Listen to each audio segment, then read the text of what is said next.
MSc chemistry के third semester के video series में आज हम पढ़ेंगे शॉटकी डिफेक्ट। यह सॉलिड स्टेट केमिस्ट्री का एक पार्ट होता है। हमने इससे पहले वाले वीडियो में सॉलिड स्टेट केमिस्ट्री के बहुत सारे टॉपिक्स को कवर किया हुआ है। आज हम देखेंगे शॉटकी डिफेक्ट क्या होता है। इससे आगे आने वाले वीडियो में हम फ्रैंकल डिफेक्ट को भी डिफाइन करेंगे। तो चलिए देखते हैं शॉटकी डिफेक्ट क्या होता है।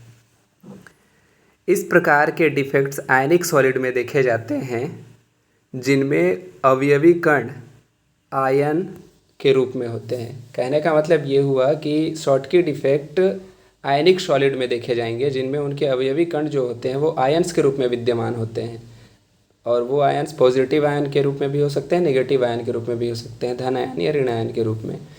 इसका डेफिनेशन देखते हैं। जब किसी आयनिक क्रिस्टल में से कोई धन आयन तथा उतनी ही संख्या में ऋण आयन अपने लैटिस पॉइंट को छोड़कर चले जाते हैं तो इस प्रकार से उत्पन्न डिफेक्ट को शॉटकी डिफेक्ट कहा जाता है। अर्थात किसी क्रिस्टल जालक में से यदि कोई धन आयन निकलता है तो उसमें से उतनी ही संख्या में ऋण आयन भी बाहर चले जाते हैं ताकि इक्विलिब्रियम को मेंटेन रखा जा सके। तो इस प्रकार से जो एक डिफेक्ट उत्पन्न हो जाता है उसको हम शॉटकी डिफेक्ट कहते हैं। शॉटकी डिफेक्ट में धन आयन और ऋण आयनों की रिक्तियां बराबर होती हैं। शॉटकी डिफेक्ट में जितनी संख्या में धन आयन अपने स्थान को छोड़कर बाहर चले जाते हैं उतनी ही संख्या में ऋण आयन भी अपने स्थान को छोड़कर बाहर चली जाती हैं। तो धन आयन और ऋण आयन की रिक्तियों की संख्या बराबर हो जाती है। आगे देखते हैं, अगला पॉइंट है समान संख्या में धन आयन और ऋण आयन रिमूव होने के कारण या चले जाने के कारण अंततः क्रिस्टल उदासीन बना रहता है।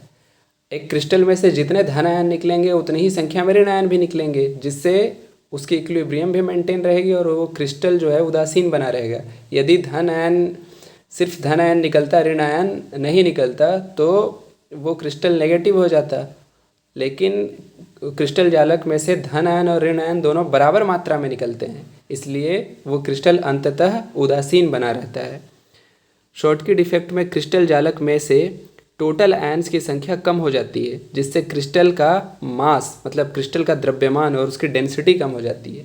अब इस प्रकार के डिफेक्ट में क्रिस्टल जालक में से धन आयन भी निकले और उतनी संख्या में ऋण आयन भी निकली, तो टोटल जो क्रिस्टल जालक का भार होगा, जो क्रिस्टल जालक या टोटल क्रिस्टल का जो मास होता है वो कम हो जाता है और उसकी डेंसिटी भी कम हो जाती है।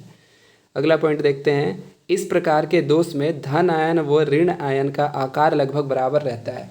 तो शॉटकी डिफेक्ट में जो पॉजिटिव आयन होते हैं और ऋण आयन होते हैं उनका आकार लगभग बराबर होता है। अगला पॉइंट है शॉटकी डिफेक्ट उन क्रिस्टलों में पाए जाते हैं जिनकी उप सहसंयोजक संख्या अधिक होती है। ये पॉइंट ध्यान रखिएगा, कभी कभी पूछ लिया जाता है फिल इन द ब्लैंक्स के रूप में या फिर ऑब्जेक्टिव क्वेश्चन के रूप में कि शॉटकी डिफेक्ट प्रायः उन क्रिस्टलों में पाए जाते हैं जिनकी उप सहसंयोजक संख्या कोऑर्डिनेशन नंबर अधिक होती है। और शॉटकी डिफेक्ट का एग्जाम्पल क्या क्या हो सकता है कि किनमें शॉटकी डिफेक्ट पाया जाता है। तो एग्जाम्पल आपके सामने है NaCl, KCl, CaCl व KBr।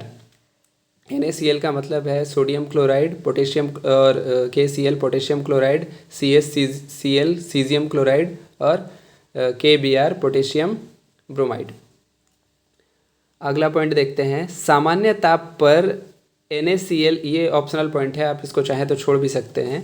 सामान्य ताप पर NaCl के 10⁻15 लैटिस साइट्स में से एक दोष पाया जाता है तथा ताप बढ़ाने पर डिफेक्ट की संख्या भी बढ़ती है। यदि हम एक NaCl के क्रिस्टल की बात करें तो उसके 10⁻15 लैटिस साइट में से एक दोष पाया जाता है तथा ताप बढ़ाने पर डिफेक्ट की संख्या भी बढ़ती है। 775 केल्विन ताप पर 10⁻6 लैटिस साइट और 1075 केल्विन ताप पर 10⁴ लैटिस साइट पर एक डिफेक्ट देखने को मिलता है। कहने का मतलब हम टेम्परेचर को जैसे जैसे बढ़ाते जाते हैं वैसे वैसे डिफेक्ट की संख्या भी बढ़ती जाती है।